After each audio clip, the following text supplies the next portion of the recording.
ভাবো তো যদি সংবাদ, গল্প কিংবা সমাজের বাস্তবতা তরুণরা নিজেরাই বলছে নিজেদের চোখে, নিজেদের ভাষায়, নিজেদের তৈরি প্ল্যাটফর্মে। মূলত এই ধারণাই হলো ইউথলেট মিডিয়া, যেখানে তরুণরা নিজেরা নিজেদের তৈরি গল্পগুলো নিজেদের তৈরি প্ল্যাটফর্মে প্রকাশ করে থাকে। এই ধারণা শুরু হয় 1970 সালে যুক্তরাষ্ট্রের মিশিগানের অ্যান আরবরে। সেখান থেকেই জন্ম নেয় ইউথ কমিউনিকেশন এবং চিলড্রেন এক্সপ্রেস, যেখানে তরুণরা বলতো নিজেদের জীবনের গল্প। 1988 সালে হ্যাজেলউড মামলার পর যুক্তরাষ্ট্রে তরুণদের স্বাধীন সাংবাদিকতা আরো শক্ত হয়। তারপর আসে the tattoo, youth radio, blunt youth রেডিওর মতো প্ল্যাটফর্মগুলো। 2000 সালের পর এই ধারণা ছড়িয়ে পড়ে পুরো বিশ্ব জুড়ে।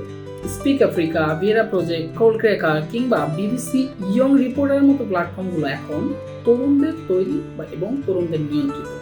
আজকের যুগে ইউথলেট মিডিয়া মানে মূলত ওয়েবসাইট কিংবা সোশ্যাল মিডিয়া বা অন্যান্য প্ল্যাটফর্মগুলোতে সংবাদ প্রচার কিংবা পডকাস্টের মাধ্যমে সত্য তুলে ধরা, যেমন ক্রিপল মিডিয়া বা জেনজাইন, যা জেনজি প্রজন্মের তৈরি এক অনন্য উদাহরণ।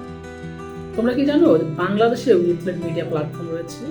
লাল সবুজ প্রকাশ বাংলাদেশের এক অন্যতম ইউথলেট মিডিয়া প্ল্যাটফর্ম, যা তৈরি করেছে তরুণেরা এবং পরিচালনা করে একদল তরুণ, যা বলে পরিবর্তনের গল্প। এটা এক নতুন আন্দোলন, যেখানে তরুণরাই বদলে দিচ্ছে গতানুগতিক মিডিয়ার সংজ্ঞা। তরুণদের হাতে মিডিয়া মানেই পরিবর্তনের গল্প, আর সেই পরিবর্তনের বাহকই হচ্ছে লাল সবুজ প্রকাশ।